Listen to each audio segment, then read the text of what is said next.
O negócio é o seguinte, não precisa se preocupar com adversário, confronto, olhar a tabela, secar outros jogos, não precisa de nada disso. Se o Vasco vencer o Remo essa noite, a gente atinge o aproveitamento que garante a gente no G4. A grande questão é a seguinte, o Vasco vai querer vencer?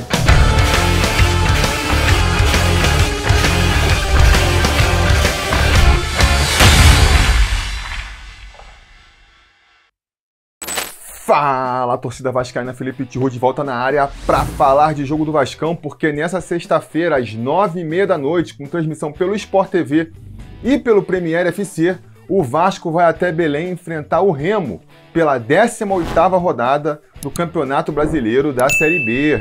Pois é, estamos aí a uma rodada do final do primeiro turno e o Vasco tem mais uma vez a possibilidade aí de, pela primeira vez no campeonato, entrar no G4, não é mesmo? A gente chegou a passar, né? Fazer uma passagem pelo G4 na última rodada, enquanto a rodada ainda transcorria, né? O Vasco jogou na terça-feira, teve jogo até ontem, quinta-feira, e no final da rodada, a gente acabou caindo algumas posições, não estamos mais no G4, estamos atualmente na 6ª posição, não é mesmo? Mas se a gente conseguir vencer o Remo essa noite, a gente volta para o G4, ou pelo menos a gente consegue um aproveitamento que garante isso, né? O Vasco vencendo o Remo vai chegar ali a 57% de aproveitamento, mais precisamente 57,4%, o que garantiria no final do campeonato 65 pontos, né? Um aproveitamento desse garante 65 pontos no final do campeonato, e 65 pontos, todos os especialistas e matemáticos dizem, garante, sem precisar de outros resultados, o acesso de volta à Série A. Só isso deveria ser motivo suficiente para o Vasco entrar ali com a faca entre os dentes, né? Partir para cima do Remo, tentar essa vitória a qualquer custo para entrar logo nesse G4. A torcida do Vasco não aguenta mais essa ansiedade de quando que a gente vai ficar ali na zona de classificação para a Série A, não é mesmo? A gente projeta aí, tem que terminar o primeiro turno entre os 4 primeiros, mas a verdade, na prática, a gente quer o quanto antes, né? O Vasco nesse seleto grupo aí, e só isso já seria motivo suficiente para o time entrar, para arrancar essa vitória a qualquer custo, não é mesmo? Agora, eu tenho a impressão de que o Lisca e a comissão técnica do Vasco pensam um pouco diferente, né? Eu acho que, brinquei aqui na abertura de que o Vasco pode não querer ganhar, né? E aí é importante às vezes desenhar, porque tem gente que não entende. Eu, obviamente, não estou falando que o Vasco vai abrir mão da vitória, né? Que se, por acaso, a vitória se desenhar, o Cano mete um gol lá, o Vasco não vai querer, ou vai chegar na cara do gol, vai chutar para fora, não é isso, né? Se acontecer de ter uma oportunidade de gol, o Vasco for feliz e conseguir marcar um golzinho, é óbvio que o Vasco vai tentar segurar essa vitória. O que eu estou defendendo aqui é que, caso isso não aconteça, né? Caso o Vasco não consiga achar um gol lá na frente, ou faça o gol, mas também sofra outro, e chegar ali no meio do segundo tempo e tudo estiver se encaminhando para um empate, eu acho que o Lisca não vai ver com maus olhos voltar com um pontinho lá do Pará, tá? Por que eu acho isso, né? Por conta dos jogos passados, eu fiz uma análise dos jogos passados, dos jogos futuros e do jogo presente, e, cara, cheguei à conclusão de que o Lisca pode achar que um pontinho agora é interessante. Vai aí quebrar a nossa sequência de vitórias seguidas, não é mesmo?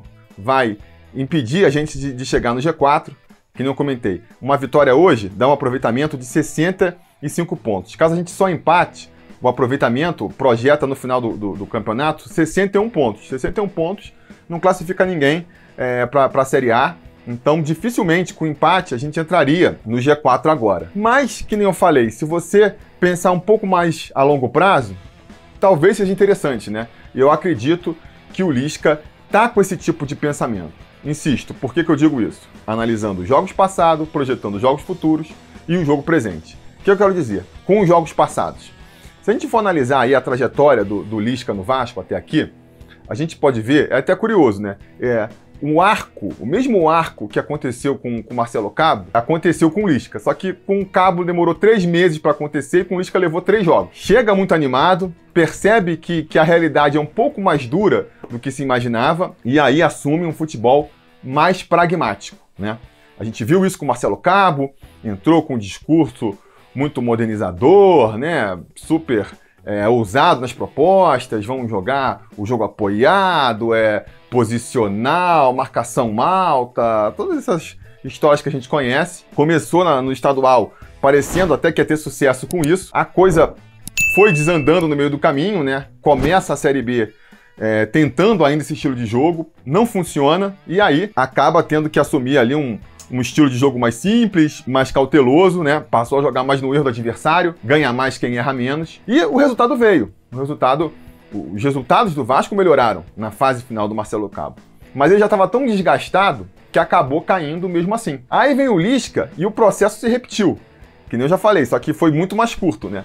Ele chega com o mesmo discurso, não, vamos fazer acontecer aqui no Vasco, minha grande oportunidade, o Vasco tem muitos bons jogadores, tem aquela estreia contra o Guarani, 4-1, pô, todo mundo comprou ali, né, o discurso do Lisca, tá vendo, o problema era o Cabo, foi só trocar o treinador, agora vai ser ali uma maravilha o restante da temporada, mas aí, jogo seguinte, contra o São Paulo, de novo, jogando ali de maneira ousada, pra cima, de igual para igual, fez um jogo equilibrado com o São Paulo, mas no final dos 90 minutos, 2-0 pros caras.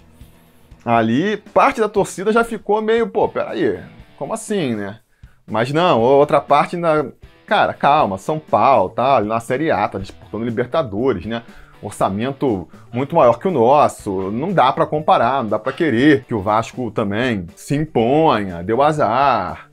Mas já ficou meio dividido, né? Aí vem o terceiro jogo contra o Botafogo, e aí todas as justificativas já não existem mais, né? O orçamento do Botafogo é menor que o nosso, tá na Série B igual a gente... Também tá cheio de dificuldades. Era pro Vasco ganhar o Botafogo, essa era a expectativa, ou no mínimo fazer um jogo mais parelho. E o que a gente viu foi o Vasco tomando um gol com 1 minuto de jogo e depois não conseguindo nem sequer criar chances, né? Aí ali, cara, a torcida... Quem acompanhou as redes sociais viu. O torcedor já jogou o Lisca pro alto. O Lisca estava ali com 3 jogos, né? Uma semana de trabalho, o cara chegou... Foi apresentado numa sexta-feira, o jogo contra o Botafogo foi no sábado seguinte, e já tinha uma boa parte da torcida pedindo a cabeça do Lisca, que o Lisca vai ser igual o Cabo, quem falou que esse Lisca ia resolver alguma coisa.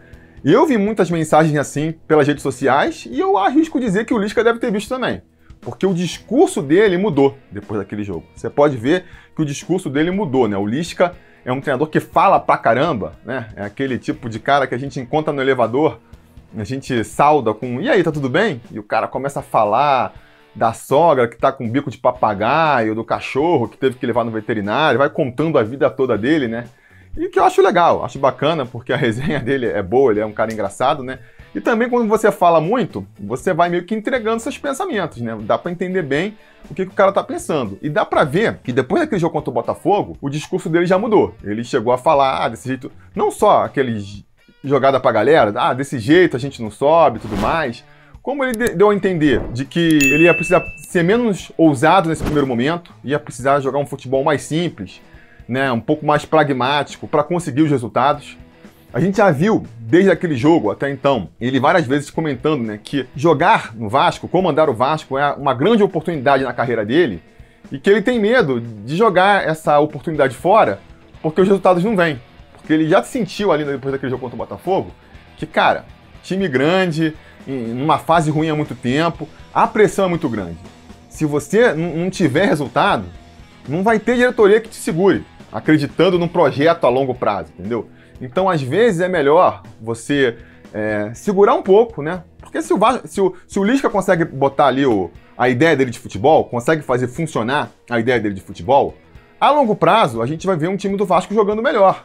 Jogando, se impondo mais, ganhando com mais segurança. Mas até chegar nesse estágio, tem ali um processo que passa por um time não jogando tão bem, né? E aí pode vir derrotas, empates. E o Lisca sentiu que, cara, eu não vou aguentar. Eu não vou aguentar muitas derrotas aqui na frente do Vasco, não. O resultado, ele tem que vir antes do desempenho. É mais importante vencer, principalmente nesse primeiro momento, do que jogar bem. Ou do que jogar com uma tática... mais ousado. Então ele mudou o estilo de jogo ali. Você vê que o jogo da volta contra o São Paulo, ele já está muito mais preocupado em anular o ataque do São Paulo do que necessariamente em fazer um time ofensivo, um time que pressione o São Paulo, tanto que ele vai fazer o esquema com 3 zagueiros, né? E até funcionou, até a expulsão do Léo Jabá era um esquema que funcionou. Não estou entrando nesse mérito, mas foi um esquema mais defensivo, né? Mais cauteloso.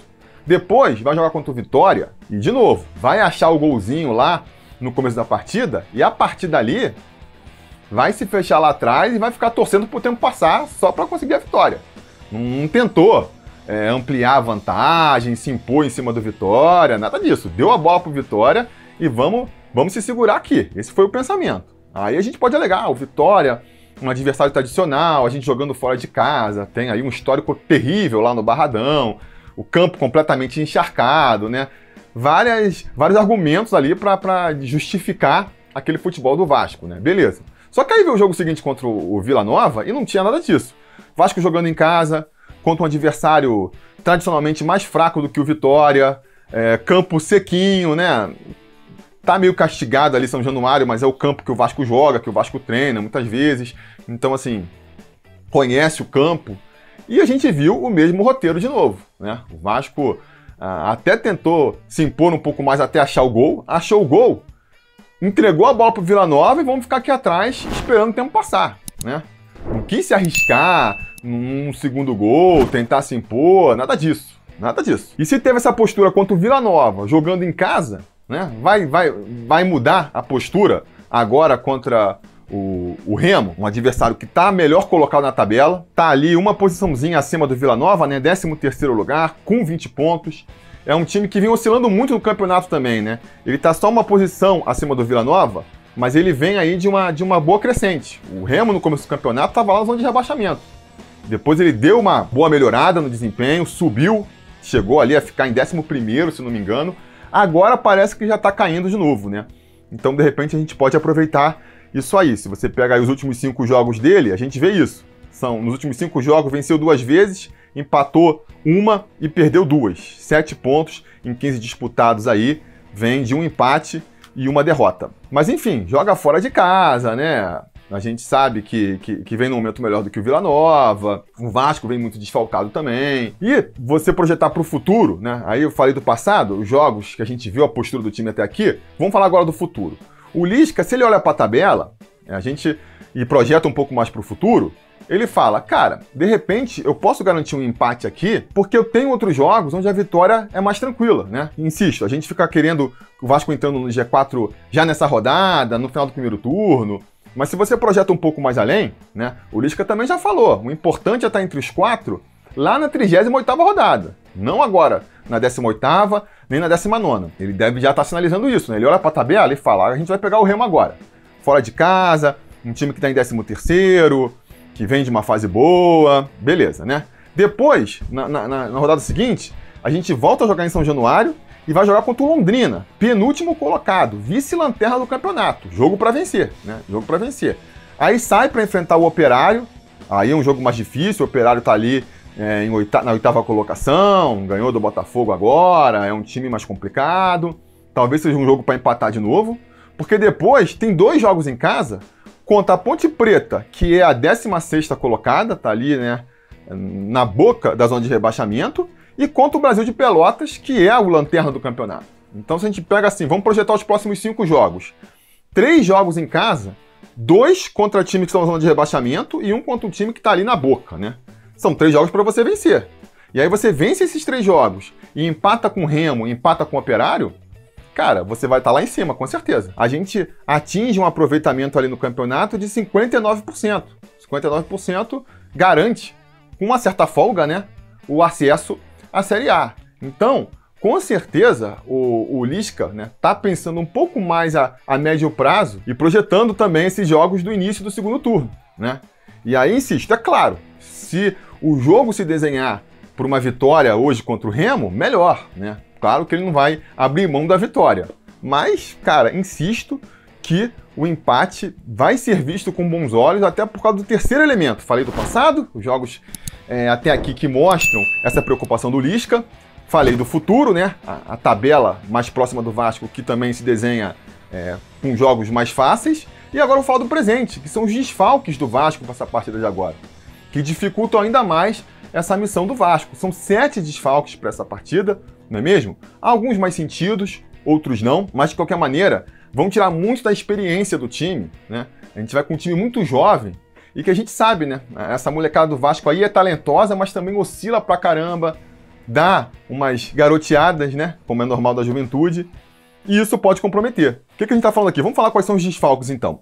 São 7 desfalques. 3 estão suspensos pelo terceiro cartão amarelo. Léo Matos, Marquinhos Gabriel e o Leandro Castan, que também tá machucado, né? Além de estar suspenso, tá machucado. Até foi inteligente, conseguiu o terceiro cartão amarelo ali, porque já sabia que não ia ter condições de jogar essa partida.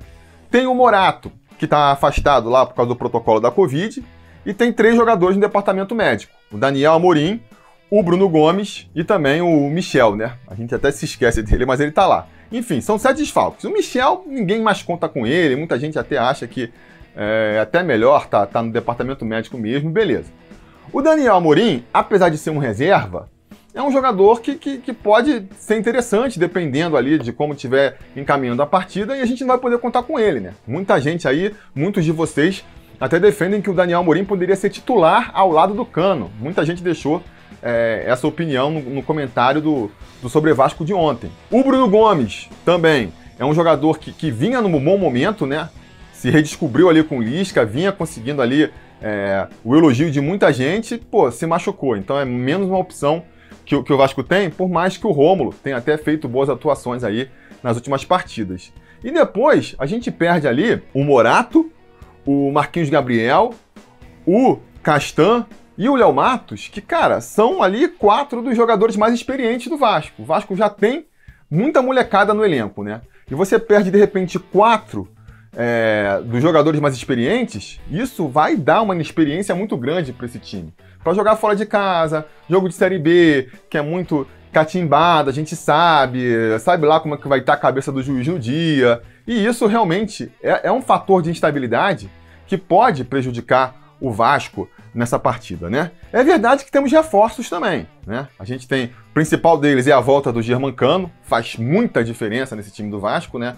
Pode ser a diferença entre voltar com uma derrota, um empate ou com uma vitória. A gente confia muito, né, no Germancano para fazer esse diferencial.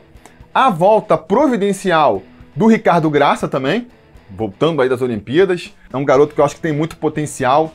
Fez uma boa temporada no passado e começou muito mal essa. Então a gente fica na dúvida aí se esse tempo dele na seleção brasileira, treinando lá com os outros jogadores de seleção, né? Mas por outro lado sem atuar, porque não foi titular da equipe. Fica a dúvida se esse período aí vai fazer ele voltar melhor ou pior do que a gente tinha visto antes. Tomara que seja melhor. A gente precisa muito de um Ricardo Graça jogando bem, né? Vai precisar, porque o Castan vai ficar fora pelo menos um mês aí. Então, não só pela partida de hoje, mas pelas próximas, é importante a gente ver um Ricardo Graça voltando em alto nível.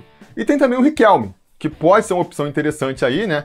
Uma vez que o Léo Matos está suspenso, a gente de repente pode jogar o Zeca para a direita e entrar com o Riquelme. Eu acho que seria interessante. Eu acho que seria interessante porque a gente vai ter um lateral direito de pé direito e um lateral esquerdo que joga com o pé esquerdo e que, cara, é ousado, é talentoso. Se a gente pensar que o principal problema do Vasco é o ataque, né? Eu apontei isso também no Sobre Vasco de ontem, fica o convite aí para quem não assistiu assistir. Cara, ter uma opção como o Riquelme na lateral esquerda eu acho que pode ser muito interessante para abrir o time, para ter mais talento lá na frente. Acho que pode ser interessante.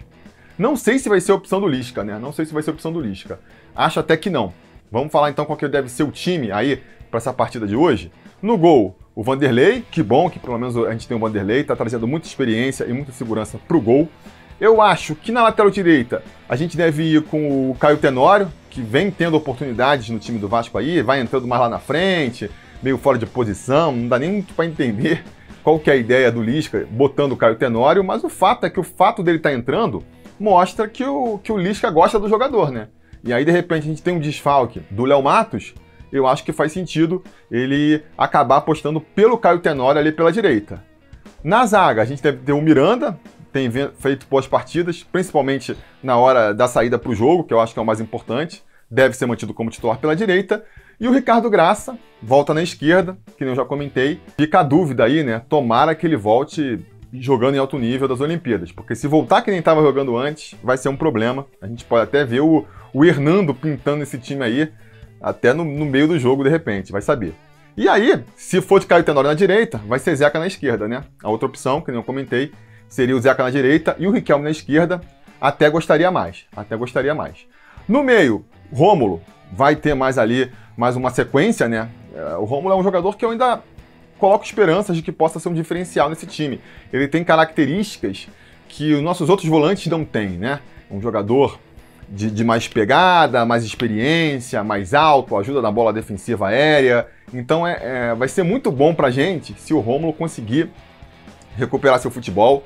E eu acho que a melhor maneira disso acontecer é com uma sequência de jogos. Então vamos torcer para ele ter mais uma boa atuação e se firmar como titular aí nesse meio campo. Outro que também vem se firmando e que a gente espera que tenha mais uma boa atuação é o Juninho, que deve jogar ali ao lado dele, não é mesmo? Um problema maior do Juninho é uma questão de preparação física. Se jogar 45 minutos bem, já ajuda, né? Já é melhor do que não jogar nada. Vamos torcer por uma boa atuação. No meio campo, fechando esse meio aí, eu acredito que a gente vai ter mais uma vez o Sarrafiore, né? Vai ter mais uma oportunidade, é um jogador também que oscila pra caramba, tem talento, já tem aí 2 gols, uma assistência, se não me engano. Então, assim, potencial para ajudar tem, mas também oscila demais, soma de algumas partidas. Vamos ver como vai ser o comportamento dele. E lá na frente fica a dúvida, né? Com o desfalque do Marquinhos Gabriel e do Morato, qual que vai ser a opção do professor? A gente vai ter o Léo Jabá num lado, o Germancano volta ali centralizando o ataque, e aí a opção fica ali, quem que volta? O Peck? Será que vai voltar o Peck? Será que ele vai optar por botar mais um volante, o Andrei ou o Galaz? Aí fecha mais o meio campo, né? Aí vai mais de encontro com o que eu tava falando ali, de achar que o empate hoje pode ser o melhor resultado? Não sei, né? Vamos ver.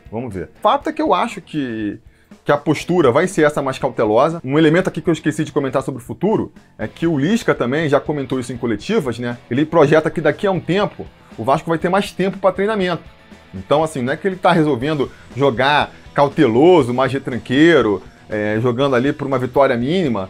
Não está projetando isso até o final da temporada. Ele está calculando que daqui a um tempo o calendário vai dar mais passada, ele vai ter mais tempo para treinar, e aí ele pode começar a propor um jogo mais ousado, um jogo mais imponente, um jogo que agrade mais a torcida. Mas até lá, eu acho que ele vai tentar, sim, ganhar do jeito que for, né? Pontuar do jeito que for, passar por esse período aí, essa maratona, sem muitos ferimentos, né? E aí depois, sim, implementar seu trabalho ali com mais convicção. Tomara que consiga, né? E tomara que a gente volte pelo menos com um empate. Vai ser meio frustrante, todo mundo esperava a vitória, né? Está esperando a vitória para conseguir finalmente entrar nesse G4, mas o empate não vai ser de todo mal também não, né? Então vou apostar aqui que a gente volta com esse pontinho lá do Pará. Vou apostar 1-1, gol do Germancano, mas vamos torcer para ser surpreendido positivamente, né? Quem sabe uma vitória, tomara que sim. Diga aqui nos comentários a opinião de vocês sobre essa partida, a expectativa de vocês pro jogo, é de vitória, de empate, de derrota, quanto vai ser o placar. Comentem aqui, a conversa continua aqui de baixo.